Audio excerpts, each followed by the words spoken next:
Welcome to Daily Speak English channel, English podcast for easy English conversation. The pain point pivot. Stop letting awkward silences kill your professional momentum. Most people dread networking because they lack a script, but today we're replacing those hesitant stammers with 7 high-impact cower phrases. You will learn how to navigate any crowded hall with intentional poise and turn cold greetings into genuine rapport. Oh no, we've all been there, Maya. We have all been there. And then someone walks up to you, they smile, they say something, and suddenly you completely forget how to speak English. Your brain just buffering. Error, cannot find words. Exactly. That awkward silence.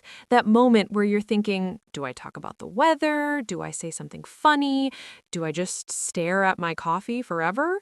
The coffee is a safe space. Never judge the coffee moment.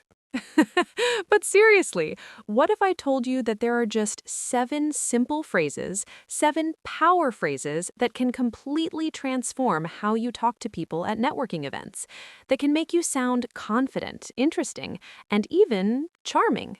And you don't need to be naturally outgoing to use them. You just need to know them. That's exactly what today's episode is about. Welcome to Daily Speak English. Hey, what is up, everyone? You are listening to Daily Speak English, the podcast where we help you speak English with confidence, clarity, and yes, a little bit of fun. I'm Maya. And I'm Daniel. And today's topic? Oh, I love today's topic so much. We are talking about small talk at networking events, specifically 7 power phrases that will help you start conversations, keep them going, and leave people thinking, wow, I really liked talking to that person. Whether you're at a business conference, a career fair, a company event, or even a social gathering, these phrases work. So, whether you're a beginner or an advanced English speaker, stay with us, because even fluent speakers struggle with this. It's not just about vocabulary, it's about knowing what to say and when to say it. Let's get into it. Okay, Daniel, before we get to the phrases, can we just acknowledge something? Of course. Small talk is hard, like genuinely hard, even for native English speakers. Why is that? I think it's because small talk feels pointless to some people. Like, if you're the kind of person who likes deep conversations, talking about ideas, feelings, real topics, small talk can feel fake. Like, why are we talking about the weather? Neither of us cares about the weather. Right. Nobody's really passionate about whether it's cloudy or sunny. But here's the thing, and this is important. Small talk is not actually about the topic. It's about connection. It's like a handshake with words. Ooh, I like that. A handshake with words. Small talk is how humans say, hey, I see you. I'm friendly. I'm safe to talk to. It's the warm-up before the real conversation begins. And once you understand that, it completely changes how you approach it. You stop stressing about saying something brilliant and interesting, and you just focus on being warm and present. Exactly. And that's where our 7 power phrases come in. Each one is designed to be easy to say, easy to remember, and it does something specific. It opens a door, keeps the conversation flowing, or makes the other person feel good. Okay, I'm actually so excited. Let's go. Let's go! Ready? Ready. Phrase 1. What brings you here today? Oh, I love this one.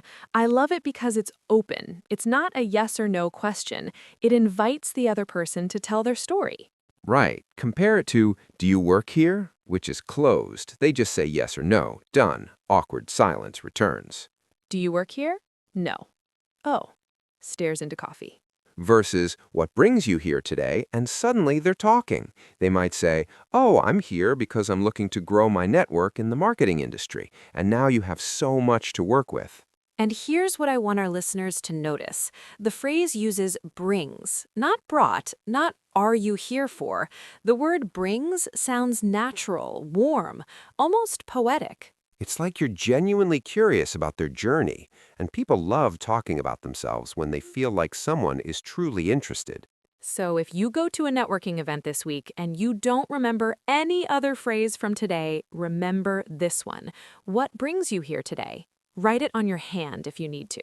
On your hand, yes, very professional, very confident. Okay, phrase number 2 is about introductions, and so many people mess this up. They do, because they either wait for someone else to introduce themselves, which can be awkward, or they just say their name too quietly, or they say it so fast the other person doesn't catch it. So the power phrase here is, I don't think we've met. I'm Maya. Okay, obviously you would say your own name. Unless your name is also Maya, in which case, amazing. The magic in this phrase is the first part. I don't think we've met. It's a soft, humble opener. It's not aggressive. It's not awkward. It's like you're giving them a graceful invitation. And it immediately removes the fear of, what if they already know who I am and now I look silly? Right, because you're acknowledging, hey, maybe we have met before and I forgot, and that's okay. I'm just being friendly. It's confident without being arrogant. It's warm without being clingy. It's just right.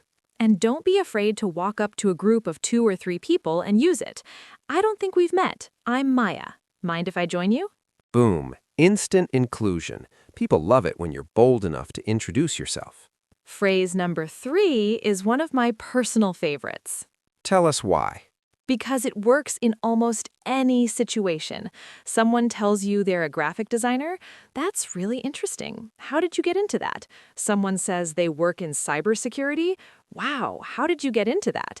Someone says they raise alpacas on a farm? Wait, has someone actually told you that? At a conference last year, a woman told me she quit her corporate job to raise alpacas, and I used this exact phrase, and we talked for 45 minutes. That is the most beautiful networking story I have ever heard. But see, that's the power of this phrase. How did you get into that is an invitation for someone to share their origin story.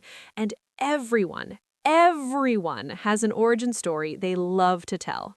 It also shows that you're not just making small talk, you're genuinely curious. You want to understand them, not just fill the silence. And here's a tip. When they answer, don't immediately redirect the conversation to yourself. Just listen, nod, react genuinely. You can say, wow, really? Or, oh, interesting, before adding your own experience. Listen more than you talk. That's a golden rule of networking that a lot of people forget. Okay, phrase number 4 is context specific. And by that, I mean it works really well at events that have multiple sessions, talks, or workshops, conferences, seminars, summits, you know the type.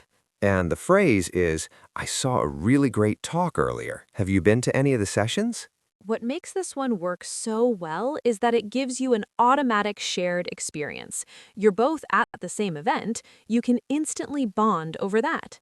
It's like when you're at a concert and you turn to a stranger and say, wasn't that song incredible? And suddenly you're best friends for 5 minutes. Temporary best friends. Concert best friends. The best kind. But yes, this phrase invites them to either share what they've seen, ask what you saw, or talk about the event in general. It's a perfect warm-up conversation. And even if the event you're at doesn't have sessions, you can adapt it. Have you been to this conference before? Or is this your first time at this kind of event?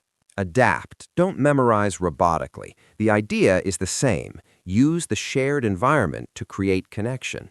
Okay, we're halfway through phrase number 5, and this one is about the exit. The exit? Yes, because one of the biggest mistakes at networking events is that people have a great conversation and then it just fades away. Nobody exchanges information. They never talk again. The phantom connection. So sad. Tragic. So the power phrase here is, I'd love to stay in touch. Are you on LinkedIn? Clean, simple, professional. And it makes perfect sense at a networking event because, of course, you're both on LinkedIn. Now, you might be thinking, what if they're not on LinkedIn? That's fine. If they say, I'm actually not on LinkedIn, you can say, oh, no worries. Can I grab your business card or email? Always have a backup, but LinkedIn is the most natural suggestion at professional events. The phrase, "I'd love to stay in touch," is also really important. Not, "Can I add you?" which sounds a little cold. Not, "Give me your LinkedIn," which sounds like a demand. Give me your LinkedIn. Please never say that. "I'd love to stay in touch" sounds warm, genuine, and like you're actually interested in the person, not just collecting contacts. And follow through. Actually send them a connection request that day, within 24 hours, while they still remember your face and your name. Yes, and send a short, personalized message. "Hey, it was so great meeting you at the conference today. Really enjoyed our conversation about topic." Done. That is how a real connection is made. Power phrase number 6 is more subtle, but it might be the most powerful one on this list. Tell them why, Daniel. Because this phrase does something really special. It creates instant rapport. It tells the other person, we are on the same. Because this phrase does something really special. It creates instant rapport. It tells the other person, we are on the same wavelength. We think similarly. We have something in common. And the phrase is, "You know what? I've actually been thinking about that too." So imagine someone says, I've been thinking about switching careers and doing something more creative. Instead of saying, oh, cool, you say, "You know what? I've actually been thinking about that too." And suddenly, connection, spark, humanity. now this only works if it's true. Don't fake it. People can tell. Authenticity always wins. Always. But if you genuinely relate to something they've said, use this phrase. Don't just nod silently. Verbalize the connection. Say it out loud. Because here's the thing. We all have thoughts and feelings and worries that we think are unique to us. When someone else says, "I've been thinking about that too," there's this moment of, "Oh, thank God, I'm not alone."